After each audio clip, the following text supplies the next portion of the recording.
जाट एक मेहनती कौम है। जाट राजनीति अगर करती है तो सबको साथ लेकर करती है। कितने दिन तक रहेगी? एक दिन फिर आगे आएंगे, हरियाणा का नेतृत्व होगा और जिस समय जाट समृद्ध होगा तो ये हरियाणा समृद्ध होगा, ये देश समृद्ध होगा और विश्व में शांति आएगी। पवन जी, यानी कि सिर्फ जाट समाज ही हरियाणा को समृद्ध कर सकता है, ओबीसी एससी जो दूसरे वर्ग हैं क्या उनमें उस तरह का तजुर्बा नहीं है कि समर्थन नहीं है? कुल 28% के करीब है हमारी जनसंख्या प्रदेश में 38% से ऊपर बैठती है। 38%। पवन जी आपके जो आंकड़े, क्योंकि जातिगत समीकरण अभी तक आए ही नहीं है, और एक अनुमानित आंकड़ा है जो जाटों का है वो 21% के आसपास कहा जाता है। नहीं अगर 38 देखो, मेरे ख्याल से जो खास तौर पे जो जाट बेल्ट है, आप जींद में लीजिए, आप हिसार में लीजिए, आप भिवानी के अंदर लीजिए, आप सरसा के अंदर लीजिए, कुछ जिले हैं जिनके अंदर है। ओबीसी भी खींच के 40% है जो कि पूरे हरियाणा के अंदर है। फिर तो इनके जो ओबीसी हैं और जो जाट हैं उनके दोनों के बीच में, इन दोनों का हो गया, दलित की ब्राह्मण है या फिर बनिया है, उनकी तो फिर संख्या ही नहीं है। जाटों के बारे में ब्राह्मण भी गलत टिप्पणियां करने से घबराते रहे हैं, तो सही थी। कैप्टन अभिमन्यु अपनी प्रण, अपनी घमंड, और जाट कभी घमंड को पसंद नहीं करता। जाट अपने व्यक्ति के घमंड को भी पसंद नहीं करता। रात में सदियां निकालने में जाट जितना माहिर है वो कोई हो नहीं सकता।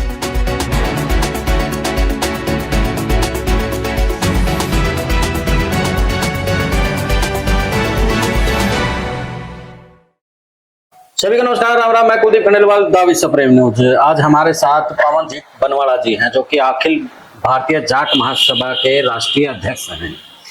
राजनीतिक तौर पर जिस प्रकार से जाट समाज कहीं ना कहीं बीजेपी के राज में हाशिए पर चला गया है, तो उसके पीछे के क्या कुछ कारण है? क्या जाट समाज भी इसके पीछे का दोषी है या फिर बीजेपी ने उनको पीछे धकेला है?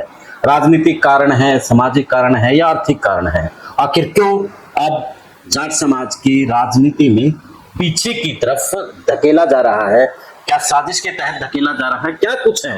तमाम पहलुओं के साथ पवनजीत बनवाला जी से बात करेंगे। तो स्वागत है आपका पवनजीत जी। नमस्कार, आपके सभी दर्शकों को मेरा नमस्कार। पवनजीत जी, जब से बीजेपी की सरकार आई है, कहीं ना कहीं जो जाट चौधर होते थे, कहीं ना कहीं वो चौधराहट अब दूर हुई है या नहीं? देखिए, बीजेपी की सरकार आने से जाट चौधराहट पर तो कोई असर नहीं पड़ा है, लेकिन बीजेपी की मंशा किसान के खिलाफ रही है। वो अकेली जाट की बात नहीं है। मराठा नॉन मराठा इन्होंने किया, पटेल नॉन पटेल इन्होंने किया, जाट नॉन जाट इन्होंने किया, हिंदू और मुसलमान को बांटने का काम इन्होंने किया।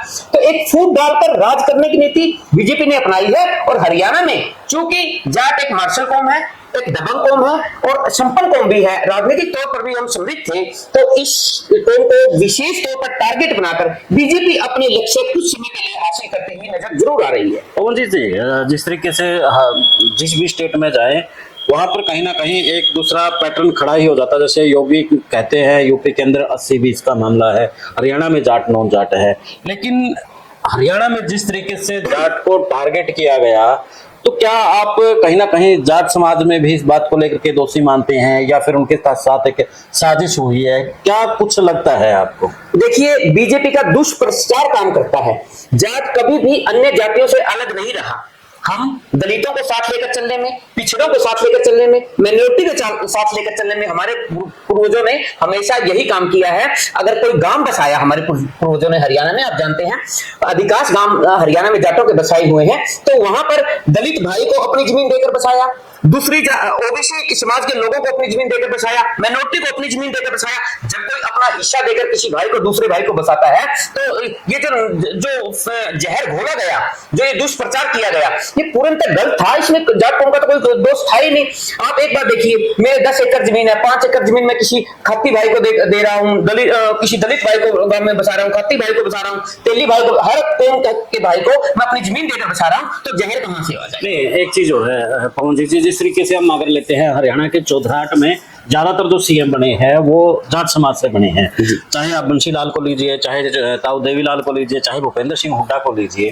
और देखो, पहले तो मैं इतना राजनीतिक तौर पे इतनी जानकारियां नहीं रखता था, लेकिन अब राजनीतिक तौर पर जब हम सुनते हैं कि चौधरी जो बंसी लाल थे वो कहते थे, जब नौकरियों को लेकर के बात आती थी कि अगर नौकरी तो लेनी है तो जाटनी के घर से जन्म लेना पड़ेगा।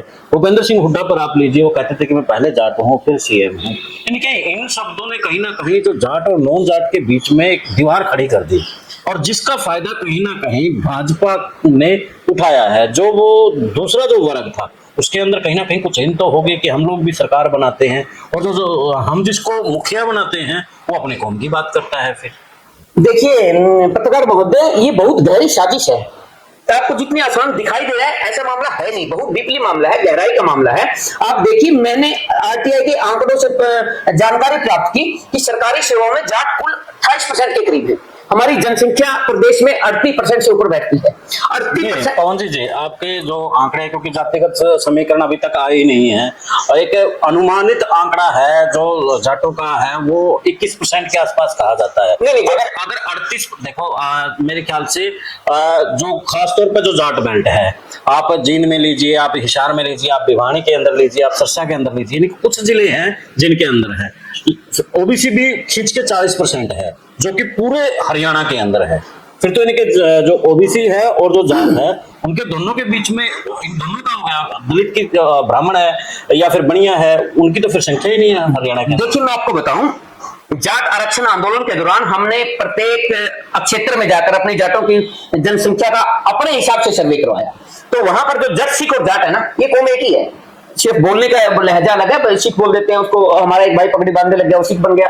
जट और जट सिख 30% से ऊपर तो मैं गारंटी के साथ कह सकता हूँ कि हरियाणा में है। हर तीसरा व्यक्ति जाट है प्रदेश का। और जो नौकरी का मामला है, तीसरा आदमी जाट कैसे है? जहाँ पर अहिर बेल्ट में चले जाइए आप, फिर इस इधर क्या नाम है, अंबाला से आगे चले जाइए, पंचकुला की तरफ, उस तरफ है, बहुत से ऐसे एरिए हैं जहाँ पर संख्या ना के बराबर है। गुरुनानक, तो आप तीसरा आदमी कैसे कहेंगे? गुरुनानक सिंह आयोग 1991 में आया, उन्होंने जब अपनी रिपोर्ट दी तो उन्होंने भी अनुमानित 33% जाट बताया हरियाणा में। 33% जाट बताया हरियाणा में, गुरुनानक सिंह आयोग ने जो पूरे हरियाणा में घूम घूम कर सर्वे किया।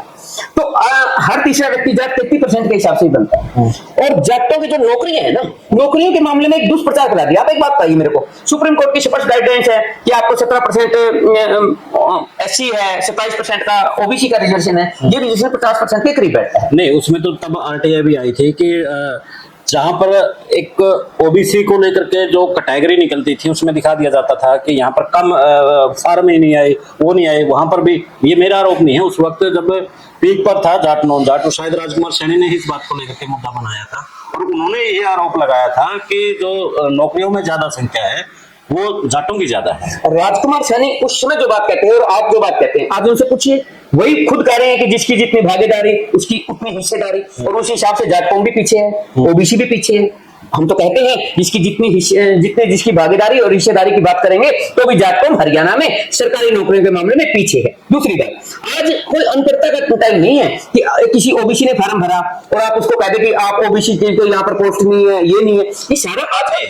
आप जो बात कर रहे हैं, आप इस लेवल पे बात कर रहे हैं कि जहां से जाट समाज को हाशिए पर धकेलना शुरू हुआ, जहां से बीजेपी ने अपना जो प्रोपेगेंडा, आपकी भाषा में, या फिर जो चीजें उठाई गई, उस वक्त की बात मैं कर रहा हूँ। बीजेपी ने 2014 में इस बात को उठाया, और इस बात को उन्होंने किस ढंग से उठाया? उन्होंने ये नहीं कहा कि जाट नौकरियों में ज्यादा है, कोई आंकड़े उन्होंने दिए नहीं, उन्होंने दिया। बीजेपी हमेशा एक खेल खेलती है, वो फ्रंट पे आकर के नहीं, वो कुछ लोगों को आगे खड़ा कर देती है। उन्होंने जिन लोगों को आगे किया, बीजेपी ने जिस पॉलिसी के तहत, इस एजेंडे के तहत, प्रदेश में एजेंडा सेट करने के लिए जाट नॉन जाट का उन्होंने जिस मामले को खड़ा किया वो ये था कि जाट लंबे समय से इस प्रदेश के मुखिया बनते आ रहे हैं, मुख्यमंत्री बनते आ रहे हैं। आप एक बात बताइए, चौधरी देवीलाल ने जितना काम दलितों के लिए किया, चौधरी बंसीलाल के समय में जितने गाँव में चौपाल तक बनी है, चौधरी देवीलाल के समय में जितने चौपाल, चौधरी देवीलाल तो जाटों की राजनीति नहीं, वो तो कमेरा की राजनीति करता था। कमेरा वर्ग की राजनीति इन लोगों ने किया, और चौधरी बंसीलाल कांग्रेस में होते थे। और उस समय ओबीसी का और दलितों का बहुत बड़ा भाग कांग्रेस में ही होता था। तो आप कैसे आरोप लगा सकते हैं? सेंटर में कांग्रेस में इंदिरा गांधी जैसी मजबूत नेता थी, जब बंसीलाल जी हरियाणा के मुख्यमंत्री थे, तो कैसे जातिवाद की बात आ सकती है? बंसीलाल जी के बारे में ये तो जरूर कहा जा सकता है कि वो अक्खड़ थे, लेकिन वो विकास पुरुष थे। उन्होंने छत्तीस बिरादरी को साथ लेकर चलने का काम किया। इसी तरह चौधरी देवीलाल ने तो छत्तीस बिरादरी के पास बैठकर राज चलाने का काम किया है। अगर आप चौधरी देवीलाल के आंकड़े निकालोगे ना, तो आप दंग रह जाओगे। जिन गांवों में पिछड़ों की चौपाल तक नहीं होती थी, देवीलाल जी ने पिछड़ों की, हरिजनों की चौपाल भी बनवाई, वहां बैठकर उनके साथ साझा किया सरकार को। तभी तो आज भी अगर कमेरा वर्ग में देवीलाल की, ताऊ देवीलाल की छाप है, उनको लेकर, ठीक है, वो बंसीलाल को बोल देंगे, हुड्डा को बोल देंगे, लेकिन देवीलाल को लेकर के आज भी उनके अंदर ये कि हमारा ताऊ आओ। मैं आपको एक बात बताऊं, भूपेंद्र हुड्डा जब हरियाणा के मुख्यमंत्री बने तो 100 गज के प्लाट देने की बात उन्होंने एक योजना लागू की थी। हम सबने विरोध किया कि इसमें जमीन तो जाटों की चली जाएगी, आप दलितों को दे रहे हैं। तो उन्होंने कहा था कि दलित भी मेरे भाई हैं, कोई भी जाट हो, कोई भी जाट उठा लीजिए, आप इतिहास उठा लीजिए, चाहे महाराजा सूरजमल को उठा लीजिए, ब्राह्मण की कन्या के लिए जो उन्होंने दिल्ली में रक्त बहा दिया था, ब्राह्मण की एक कन्या ने दिल्ली में उद्यम मचाया था, लाज बचाने उसकी देखो जाट सूरजमल आया था। हमने एक ब्राह्मण की कन्या के लिए अपने महाराजा को दिल्ली में खो दिया था। हाँ, कोई भी जाट कभी भी जातिवादी हो ही नहीं सकता। जाट हमेशा सबको साथ लेकर चलने का काम करता है। हमारे यहाँ जो फसल हमारे हम उगाते हैं ना, पूरी साल मेहनत करके जो फसल उगती है, उसके भी हिस्से हुआ करते थे। एक दलित के घर में जाएगा, एक नाई भाई के घर में जाएगा, एक धोबी भाई के घर में जाएगा, एक लुहार भाई के घर में जाएगा। छत्ती बिरादरी में तो हमारी की गई मेहनत भी बटा करती है। वो उस समय की व्यवस्था थी। हाँ, वो व्यवस्था बहुत बढ़िया थी। वो उस समय हमारे व्यवस्था थी, क्योंकि उस समय में पैसा नहीं होता था पवन जी, और इसी तरह हमारा आपस में काम चलता था, आपस में यानी कि डिस्ट्रीब्यूट हो जाता था। हाँ, वो पैसों का लेन देन था नहीं। हाँ, वो अनाज का लेन देन। हमारे गांव की अर्थव्यवस्था कैसे और मजबूती की अर्थव्यवस्था, मजबूती क्या? जिसके पूर्वजों के हमारे रगों में हमारे पूर्वजों का खून है। जिसके पूर्वज पहले दलित के घर में अगर चूल्हा नहीं चढ़ेगा तो मेरे घर में चूल्हा नहीं चढ़ेगा, ऐसे विचार रखने वाले थे। तो जातिवादी जाट कैसे हो सकता है? जाट एक नस्ल है, जाट एक जीवन शैली है, और जाट की जीवन शैली में जाति का कहीं धर्म का भी नहीं है। आप तो जाति की बात कर रहे हो, धर्म का भी कोई फैक्ट नहीं है। चलो पवन जी, जैसे आपने कहा कि धर्म की नहीं है, बहुत सी हम लोग सोशल मीडिया पर जब देखते हैं कि हम बहुत से जाट ऐसे हैं जो धर्म को नहीं मानते, लेकिन कहीं ना कहीं जाति तो है। जब धर्म को नहीं मानते तो फिर जाति को, जाट एक नस्ल है, आप इसे जाति कहकर उसको छोटा कर रहे हैं। एक बात मैं आपको बताता हूँ, एक बार एक ब्राह्मण भाई, नस्ल कैसे है मैं बताऊंगा आपको। जाट एक ऐसी नस्ल है जो हर धर्म में पाई जाती है। सिखों में जाट है, सिख धर्म का आपको पता ही है। मुस्लिम जाट भी आपको काफी हरियाणा में मिल जाएंगे, बाहर छोड़िए। ईसाई वर्ग में भी जातिवादी व्यवस्था हर धर्म में है। ये हो सकता है कि देखो उनके कुछ सिस्टम चेंज हो सकते हैं, लेकिन मुसलमानों के अंदर भी जाट है, और इसमें जट बोल देते हैं, दूसरी भी जातियां हैं उनके अंदर, व्यवस्थाएं सब जगह हैं। मैं आपको एक बात तो आप लिख लीजिए, पूरे विश्व के इतिहास को पढ़िए आप, पूरे विश्व के इतिहास में आपको जट जुट जिटी शब्द का यूज मिल जाएगा। और ये एक नस्ल है, और ये नस्ल सबको साथ लेकर चलने में विश्वास रखती है, कबीलाई तौर पर रहने में। देखिए आपने बात सुनो, जाट से बड़ा लोकतांत्रिक कोई भी नहीं है। जब राजाओं का टाइम होता था ना, जब माँ के पेट से राजा पैदा होते थे, तब भी ये जाट गण में रहते थे, एक समूह में रहते थे, और सामूहिक फैसले हुआ करते थे। पंचायती, ये देखो पंचायतें है ना, बहुत पुरानी है, हर्षवर्धन के समय की है। हमारे जो फैसले थे वो मिल बांट कर लिया जाते थे, बहुसंख्या के आधार पर लिया जाता है। लोकतंत्र की व्यवस्था हमारे कबीलों में, जो हमारे खाप हैं, जो हमारे कबीले हैं जाट के, उसमें बहुत पहले से थी। और एक और बात बताऊं आपको, बात एक उदाहरण आपको देता हूं, समझने की जरूरत है। आज दलितों पर तो अगर घोड़ी पर नहीं चढ़ने दिया जाता, तो एक भी जाट का गांव ऐसा नहीं है जहां पर दलितों को घोड़ी पर चढ़ने से रोका जाता। सुनिए पत्रकार महोदय, गोहाना कांड है, गोहाना कांड है, नहीं, आप अलग विषय चले गया। मैं आपको एक बात बताना चाहता हूं कि आज भी पूरे विश्व में जाटों का एक गांव भी ऐसा नहीं है जहां पर दलितों को घोड़ी पर नहीं चढ़ने दिया जाता हो, जहां पर दलितों को मंदिर में जाने की मनाही हो। जो भी जाट का गांव है ना, हमने ब्राह्मणों से लड़कर भी दलित भाइयों के लिए मंदिर के दरवाजे खोले हैं। हमने ब्राह्मण से लड़कर, ब्राह्मणवादी व्यवस्था से लड़कर दलित भाइयों को और ओबीसी समाज के भाइयों को घोड़ी पर बैठाने का काम किया। हमने कभी रोकने का काम नहीं किया। ये असली जो जातिवादी लोग है ना, उनको समझने की जरूरत है। फिर ये विवाद क्यों खड़े हुए? ये पता गोहाना कांड है, भगाना कांड है, आज जैसे मदनहेड़ी में भी कुछ विवाद चला हुआ है, सुलझा लिया गया। हाँ, सुलझा लिया गया। पिछले दिनों छात्र में भी हुआ था, लेकिन उनकी पाबंदियां कहीं ना कहीं। देखिए मैं आपको बताता हूँ, होका पानी बंद करना भी तो एक जातिवादी। आप मेरी बात ध्यान से सुनिए।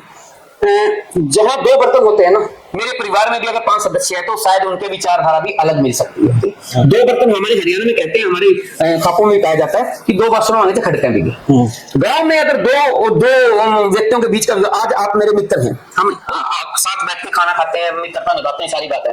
कल को आपकी मेरी किसी बात को लेकर विवाद हो जाए और कोई ये कहे कि दलित का और जाट का हो गया, जब हम दोस्त थे तब तो आपको जाट और दलित की कोई बात नजर आ नहीं रही थी, विवाद हो गया। तो जो राजनीतिक आज घुस गई है गांवों में, और जिस ढंग की राजनीति पिछले 10 सालों में हमें देखने को मिली है, छोटे छोटे मामलों को बढ़ा चढ़ाकर पेश करना, जातीय रंग दे देना। आप ये तो छोड़िए, जातीय रंग तो बहुत छोटी बात है, यहाँ तो छोटे छोटे मामले में धार्मिक उन्माद पैदा कर दिए जाते हैं। ये देश की परंपरा ऐसी बन गई, मामला 2 व्यक्तियों का हो तो हिंदू और मुसलमान का बना दिया जाता है। और बड़े बड़े इसमें तो पवन जी, मैंने कल भी एक वीडियो बनाई है कि किस तरीके से आज एक महिला के ऊपर वो विनय नरवाल की पत्नी शहीद हुआ है, तो उसने बोलता है कि हिंदू मुसलमान इस मामले में मत कीजिए। अब उसको ही कटघरे में खड़ा कर दिया है।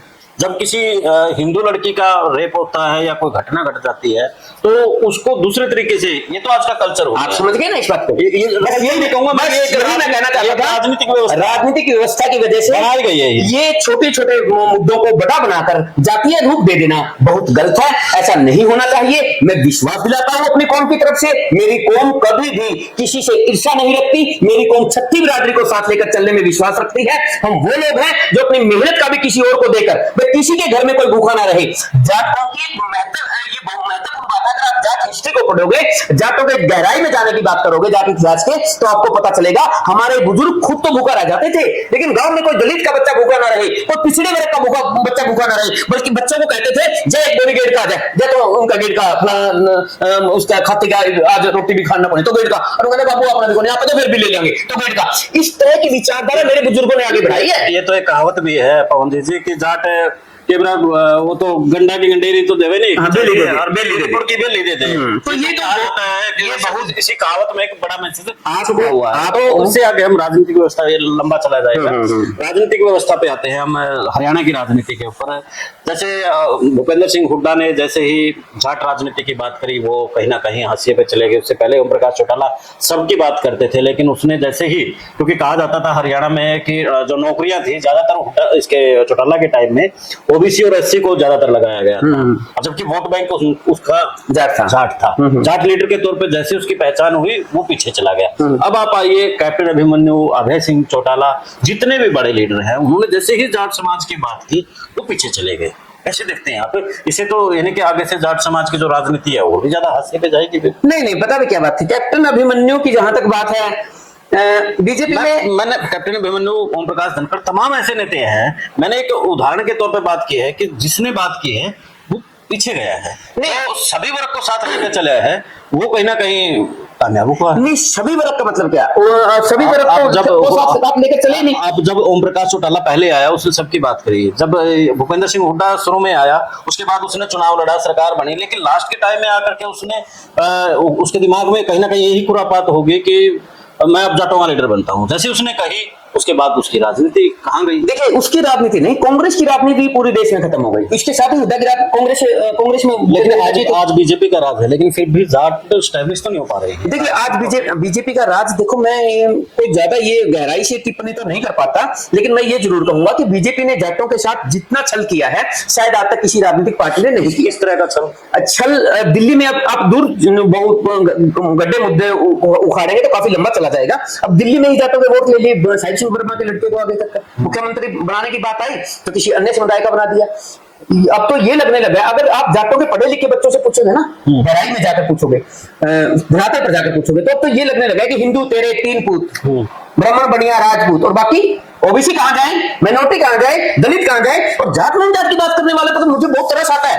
एक ब्राह्मण जो वर्ग है ना, ब्राह्मण वर्ग, उन्होंने दलितों का लंबे समय तक शोषण किया, चाहे वो मेरे वाल्मीकि भाई रहे हो, चाहे मेरे चमार समाज के भाई रहे हो, या धानक समाज के भाई रहे हो, किसी भी वर्ग के भाई रहे हो, ओबीसी का और दलितों का सबसे ज्यादा शोषण अगर इतिहास में किसी ने किया है तो वो ब्राह्मणवादी लोगों ने किया है। तो जाट और नॉन जाट की, ब्राह्मण और नॉन ब्राह्मण तो समझ में आता है, ये जाट नॉन जाट हमारे तो समझ में आता है। पवन जी, ये एक आदिकाल से चलता आ रहा है, इनके जब से सुन लग रहा है कि ब्राह्मण सबसे ज्यादा शोषण इन्होंने किया है। हाँ। लेकिन हरियाणा के अंदर ब्राह्मणों के प्रति नफरत ना होकर के जाटों के प्रति नफरत एक दुष्प्रचार के शिकार हो गए वो भोले लोग। देखिए, वो भोले लोग हैं और भोले लोगों को दुष्प्रचार में घुमा दिया गया है।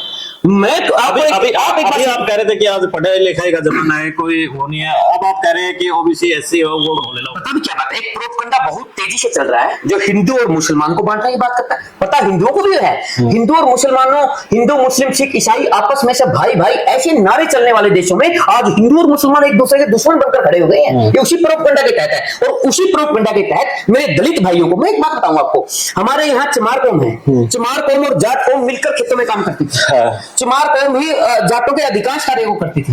दूध तक, भैंस का दूध दोहने का काम भी चमार वर्ग के लोग करते थे, और वो दूध जाटों में, चमारों में बांट कर खाया जाता था। किस तरह पिया जाता था, खाया जाता, पिया जाता था। तो किस तरह जाट और चमार को आप अलग कर दोगे? कैसे जाट और नॉन जाट आप कर दोगे? ये सिर्फ प्रोपगंडा है, कुछ समय के लिए आप समझने लग गए हैं। मेरे दलित भाई भी, मेरे पिछड़े वर्ग के भाई भी समझने लग गए हैं कि हमें भिड़ाकर कौन फायदा उठा रहा है। आपस में लड़ाकर फायदा किसको होगा? तो पूरी तरह से जाट समाज को नुकसान है, जाट राजनीतिक व्यवस्था से कहीं ना कहीं पीछे हट रहा है। इसका सोल्यूशन क्या लगता है? आप क्या लगता है? मैं आपको बताता हूँ। जाट एक मेहनत कश कौम है, कमेरे वर्ग की कौम है। आप कमेरे वर्ग को कुछ समय के लिए तो जैसे एक बार सूर्य के अगर ग्रहण लग जाता है ना, कुछ समय के लिए सूर्य छिप सकता है, लेकिन सूर्य के अस्तित्व को खत्म नहीं किया जा सकता। जाट एक मेहनती कौम है। जाट राजनीति अगर करती है तो सबको साथ लेकर करती है। कितने दिन तक रहेंगे?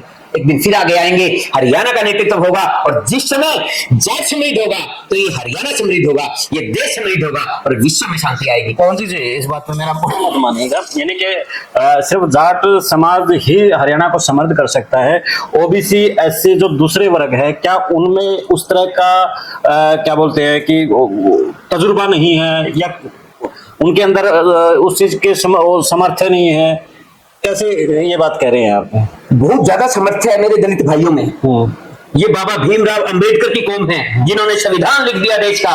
ये वो कमेरा वर्ग है जिन्होंने अपने पसीनों से बड़ी बड़ी बिल्डिंगों को खड़ा कर दिया। फिर आप उनको कम नहीं आ सकते। मैं आपको जो बता रहा हूँ, आप सुनिए ध्यान से। बात है कि आज वो लोग इस पोजीशन में सरकार की पॉलिसियों ने छोड़े ही नहीं है कि सरकार से सीधी टक्कर ले सके, अत्याचार और अन्याय के खिलाफ जबरदस्त ढंग से खड़े हो सके। उन भाइयों की मानसिकता जो सदियों से गुलामी की बना दी ब्राह्मणवादी लोगों ने, तू दलित है, तू पिछड़ा है, तेरे हाथ लगाने से हमें गंगा जल छिड़कना पड़ेगा, ऐसी जो बातें उनके दिमाग में घुसेड़ दी ना, उसकी वजह से वो उस बहन को, उस जो ये मानसिकता अंदर घुसेड़ दी गई है मेरे भाइयों की, उस मानसिकता को अगर कोई निकाल सकता है तो ये वो जाट है। जाट कौन? आज भी आपने देखा, हमने संघर्ष करना पड़ गया किसान आंदोलन के टाइम में। हम लंबे समय तक बैठे, हमने बता दिया हमारी पीढ़ियां बैठ जाएगी, लेकिन अत्याचार सहन नहीं करेंगे। ये मादा उन्होंने दलित भाइयों में और पिछड़े भाइयों में नहीं छोड़ा। किन्होंने? जिन्होंने लंबे समय तक दलितों का और पिछड़ों का शोषण किया है, और जाटों का शोषण करने की उनकी हिम्मत नहीं बन पाई। आज जाटों पर जो हरियाणा, पंजाब, उत्तर प्रदेश, ये बैच पूरी जाटों की थी ना, यहाँ पर जाट हमेशा सत्ताओं से टकराते रहे हैं। चाहे मुगल आए हैं, हमने पीटा कभी सिकंदर था, रजिया ने हाथ भी जोड़े थे, सोना वापस छीन लिया, लड़े जो हाथी घोड़े थे, करी अकड़ गजनवी की ढीली, हमने गजनवी की अकड़ को भी ढीला करने का काम किया। ये इतिहास बताता है, मैं नहीं कह रहा, ब्राह्मणों द्वारा लिखा इतिहास भी बताता है। ब्राह्मणों द्वारा एक शिव महापुराण किताब लिखी गई है, उसमें मां पार्वती शिव जी से पूछती है कि ये जाट जुटी कौन है, तो महादेव, ये ब्राह्मणों की लिखी किताब है, मैं अपनी किताब में तारा ब्राह्मणों की लिखी किताब है, उसमें महादेव कहते हैं कि जाट जट जुटी मेरे प्रतिनिधि के तौर पर, मेरे गण के तौर पर पृथ्वी पर निवास करते हैं। ये न्यायप्रिय, शक्तिशाली, अत्यंत शक्तिशाली मेरे भरत, मेरे गण ये हैं। ये ब्राह्मण लिखते हैं। जट्टों के बारे में ब्राह्मण भी गलत टिप्पणियां करने से घबराते रहे हैं। तो जाट ने इसलिए कहा था कि जाट अगर समृद्ध होगा तो अकेला समृद्ध होने की सपने भी नहीं सोचता। जाट अगर समृद्ध होगा, लिखा है फिर उसके अंदर वो दलितों को देखो, ये अलग विषय उन्होंने क्या लिखा, ये अलग बात है। चलो ये फैक्ट है, उन्होंने लिख दिया। ये पौराणिक बात है, हम इस पे ना जाके हम राजनीतिक व्यवस्था, सीधी बात है कि राजनीतिक व्यवस्था पे बात कर रहे हैं, हमारा लंबा चले जाएगा इसमें। अब आपको क्या लगता है कि भूपेंद्र सिंह हुड्डा, अभय सिंह चौटाला, कैप्टन अभिमन्यु, सुभाष बराला, जाट जो लीडर है, उनमें से कौन सा लीडर आगे राजनीतिक व्यवस्था में कामयाब हो सकता है? देखिए मैं साफ गोई से बात करने वाला इंसान, हालांकि इसका मुझे बार बार नुकसान भी होता है, लेकिन मैं स्पष्ट कहता हूं, अगर भारतीय जनता पार्टी में जाटों की किसी ने बात सुनी और या जाटों के बारे में किसी ने, हालांकि जाट अब आरएसएस और भाजपा से काफी खिलाफ हो गए, काफी दूरी बना दी आरएसएस और भाजपा ने जाट वर्ग से। और आप एक बात, और मैं शक्ति बिरादरी वाली बात पे एक बात बताऊंगा कि जाट जो काम कर सकता है ना, प्रदेश का मुख्यमंत्री चौधरी देवीलाल जी थे, और ऐसी स्थिति थी कि हमारे यहाँ जो लड़की आ जाया करती थी पीएम में, माँ बाप के पास तो पैसे होते नहीं थे, भाई देना नहीं चाहते थे, शादी के बाद भाई भाभी का रुख थोड़ा अलग हो जाता है। और जब बेटी जाती थी तो माँ और बाप ये खड़े देखते थे कि इसका भाई इसने 10 रुपये 50 रुपये दे देते, या काले ले आई थी तो अपना भाड़ा थोड़ा भी कर लेगी। उस टाइम जाट तो संपन्न था, जाट के बुजुर्गों के पास तो थोड़ा बहुत पैसा हो ही जाता था। पिछड़े वर्ग और दलित वर्ग के जो बुजुर्ग थे ना, उनके पास कुछ भी नहीं था जेब में, और उनके आंसू होते थे मेरी बेटी खाली जा रही है। उस दर्द को किसने समझा? उस दर्द को छोटे देवीलाल ने समझने का काम किया, और 100 रुपए पेंशन बांधने का काम किया, और 100 रुपए इसीलिए दे के छोड़ी चली, जैसे उसने दे दी खाली, आप हमें जाना पड़े आंसू। अगर जाट समृद्ध होगा ना तो छत्ती बिरादरी की सोचेगा, छत्ती बिरादरी को आगे बढ़ाने की बात करेगा, वो जातिवादी कभी हो ही नहीं सकता। मैंने जातिवादी का नहीं, मैंने ये क्वेश्चन पूछा है, या तो जो जो हाल फिलहाल की जो राजनीतिक हालात है उसमें एक तरफ भूपेंद्र सिंह हुड्डा, अभय सिंह चौटाला, सुभाष बराला, कैप्टन अभिमन्यु, ओम प्रकाश धनखड़, इनमें दुष्यंत चौटाला, अर्जुन चौटाला, किसका फ्यूचर ब्राइट लगता है जाट राजनीति को लेकर? देखिए, जाट राजनीति पूरे भारत में एक करवट लेने जा रही है, मैं आपको स्पष्ट बता देना चाहता हूँ। आज हरियाणा की बात, मैं हरियाणा की बताऊंगा। आज जाट केंद्रीय स्तर पर भी राजनीतिक नेतृत्व विहीन सा हो गया है। जहां कभी चौधरी छोटू रैन की ललकार गूंजती थी, जहां कभी चौधरी चरण सिंह की ललकार गूंजती थी, देवीलाल जी की ललकार गूंजती थी, आज उस जाट समाज में कोई भी नेता नहीं रह गया। चाहे परशुराम मद्रेना जी थे, चाहे मिर्जा परिवार राजस्थान का था, चाहे झुंझुनू वाला और परिवार था, आज किसी भी चमक और धमक ऐसी नहीं रह गई है कि दिल्ली को हिला सके। आप ये कह रहे हैं मैं नया नेतृत्व या कोई नया नेतृत्व भी आएगा, ये दिन भी जाएंगे, अच्छे भी आएंगे, चिंता मत कीजिए। आपको जाट नेतृत्व उसी तरह दिल्ली में चमक और धमक के साथ और हरियाणा में प्रदेश की बागडोर के साथ नजर आएगा। अभी थोड़ा अभी लग रहा है कि कोई अभी चमकने वाला है या तैयार हो रहे हैं। देखिए, चमक जाते। देखो मैं बताऊं, भाजपा में भी जाटों का एक वर्ग था जो जमीनी स्तर पर पकड़ रखता था, वो चाहे ओम प्रकाश धनखड़ हो। ओम प्रकाश धनखड़ ने, और देखो ओम प्रकाश धनखड़ हालांकि वैचारिक तौर पर किसी के भी मतभेद हो सकते हैं, लेकिन ओम प्रकाश धनखड़ ने जाटों से जुड़ने का काफी प्रयास किया, लेकिन पार्टी ने हमेशा उनको पीछे करने का काम किया। पार्टी ने उनकी दाढ़ी तक रख ली। अगर भाजपा की बात करें तो ओम प्रकाश धनखड़ ने पन्ना प्रमुख सम्मेलन कितने कामयाब किए, तो प्रदेश अध्यक्ष ने भाजपा को कहां से कहां पर लाकर खड़ा कर दिया, लेकिन दाढ़ी तक नहीं मिली। प्रदेश अध्यक्ष पद से भी हटा दिया और हाशिए पर। ये किसकी चाल थी? ये भी सारे एक प्रोपेगेंडा का हिस्सा ही थी। कैप्टन अभिमन्यु अपनी तर्ड, अपनी घमंड, और जाट कभी घमंड को पसंद नहीं करता।